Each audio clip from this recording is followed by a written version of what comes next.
Hello friends, welcome to my channel. আজকে আমি তোমাদের সামনে কাতলা মাছের কালিয়া করে দেখাবো। আর ঘরোয়া পদ্ধতিতে সবাই তৈরি করতে পারবে। প্রথমে আমি কাতলা মাছগুলো খুব ভালো করে ধুয়ে নিয়েছি। আর এখানে আদা, রসুন আর কাঁচা লঙ্কা পেস্ট করে রেখেছিলাম, সেগুলো 1 চামচ দিয়ে দিয়েছি। এরপর দিচ্ছি হলুদ গুঁড়ো, 1 চামচ লবণ আর একটু সামান্য সর্ষের তেল। এই সব উপকরণ দিয়ে মাছগুলোকে খুব ভালোভাবে মেখে লবণ, হলুদ, মশলাগুলো যেন খুব ভালোভাবে মাছের গায়ে লেগে যায়, সেইভাবে খুব সুন্দর করে মেখে 5-10 মিনিটের জন্য রেখে দিতে হবে। তারপর মাছগুলোকে ভেজে নিতে হবে। আর এদিকে আমি কেটে রেখেছি 2টো পেঁয়াজ। আর এখানে পেঁয়াজ আমি 2 রকমভাবে ইউজ করব, তাই জন্য একটা পেঁয়াজ পেস্ট করে নিয়েছি আর একটা টমেটো পেস্ট করে রেখেছি। আর আদা, রসুন, কাঁচা লঙ্কার পেস্টটা তো আমার ছিলই আগে থেকেই। এইবার মাছগুলো সব ভেজে নিয়েছি। এরপর অবশ্যই রান্নাটা আমাকে সর্ষের তেল দিয়েই করতে হবে। আর যদি তোমরা করো তাহলে অবশ্যই সর্ষের তেল দিয়েই করবে। রিফাইন্ড অয়েল দিয়ে করলে কিন্তু রান্নার সেরকম টেস্ট হয় না, বিশেষ করে মাছ। তো এদিকে সর্ষের তেলটা গরম হওয়ার পর একটা তেজপাতা, 2টো লং, 3টে সাদা এলাচ ফোড়ন দিয়ে কেটে রাখা পেঁয়াজগুলোকে একটু লাল লাল করে ভেজে নিতে হবে। পেঁয়াজ ভাজার সময় আমি সামান্য একটু চিনি দিয়ে দিয়েছি। এরপর পেঁয়াজটা দেখবে আরও খুব সুন্দরভাবে কালার চলে আসবে আর পেঁয়াজটার মধ্যে একটা সফটনেস চলে আসবে, খুব তাড়াতাড়ি পেঁয়াজটা গলে যাবে। এবার আমি এর মধ্যে দিয়ে দেব আগে থেকেই বেটে রাখা আদা, রসুন আর কাঁচা লঙ্কার সেই পেস্ট 2 চামচ 3 চামচ মতো দিয়ে দেব। বাকি যেটুকু ছিল সেটা আমি পুরোটাই দিয়ে দিয়েছি। 2 থেকে 3 মিনিট মতো একটু ভেজে নিতে হবে মশলাটা। এরপর এর মধ্যে বেটে রাখা পেঁয়াজগুলো দিয়ে দিতে হবে, দিয়ে আবারও কিছুক্ষণ ভেজে নিতে হবে।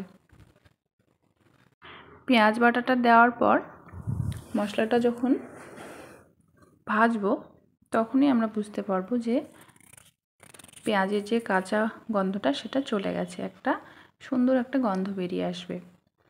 এরপর টমেটো পেস্ট সেটাও আমি দিয়ে দিলাম। এবার কিছুক্ষণ নাড়াচাড়া করার পর 2 চামচ মতো হলুদ গুঁড়ো, শুকনো লঙ্কা গুঁড়ো, এখানে কালারের জন্য আমি 2 চামচ লঙ্কা গুঁড়ো দিয়েছি।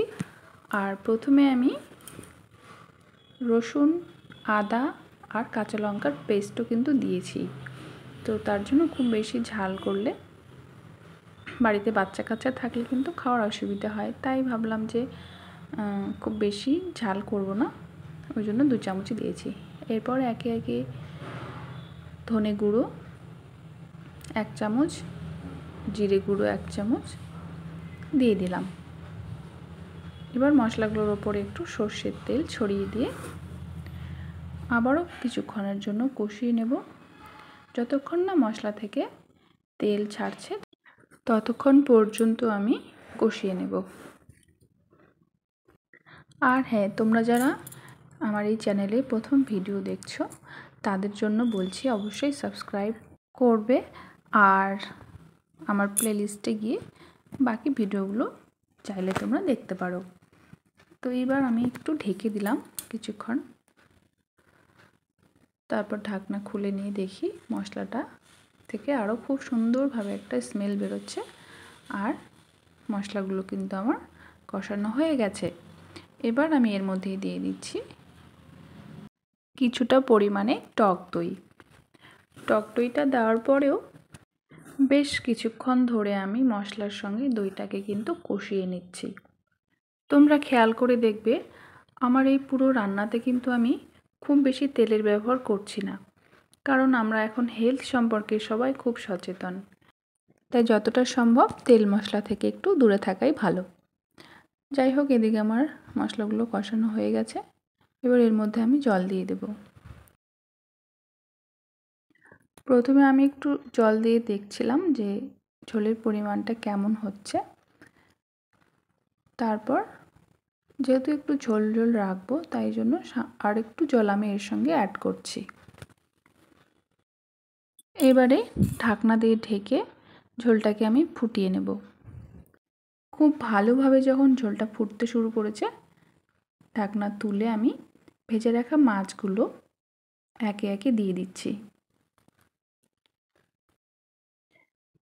ভেজে রাখা মাছগুলো সব দেওয়া হয়ে গেলে আমি কয়েকটা কাঁচা লঙ্কা ঝোলের মধ্যে দিয়ে দেব। এইভাবে তোমরাও ফুটন্ত ঝোলে কাঁচা লঙ্কা দিয়ে দেখবে, খুব সুন্দর একটা ফ্লেভার চলে আসে আর মাছের ঝোলটাও খেতে বেশ ভালো লাগে। এরপর খুব সামান্য পরিমাণে আমি একটু গরম মশলা দিয়ে দিলাম। যেহেতু গরম মশলাটা আমাদের বাড়িতে খুব একটা খাওয়া হয় না, তাই আমি দিও না, কিন্তু তোমরা যারা পছন্দ করো তারা অবশ্যই হাফ চামচ কিংবা 1 চামচ মতো গরম মশলা দিতেই পারো। এরপর স্বাদ মতো লবণ আর সামান্য কিছুটা কসুরি মেথি আমি এর মধ্যে দিয়ে দিলাম। দিয়ে একটু ঢেকে রেখে তারপর 2-3 মিনিট পর গ্যাসের ফ্লেমটা বন্ধ করে দেব। আর হ্যাঁ, তোমাদের এই পুরো ভিডিওটা দেখার জন্য অসংখ্য ধন্যবাদ। আর আমার এই কাতলা মাছের কালিয়া রেসিপি যদি তোমাদের ভালো লেগে থাকে তাহলে অবশ্যই লাইক, শেয়ার, কমেন্ট করতে ভুলবে না কিন্তু।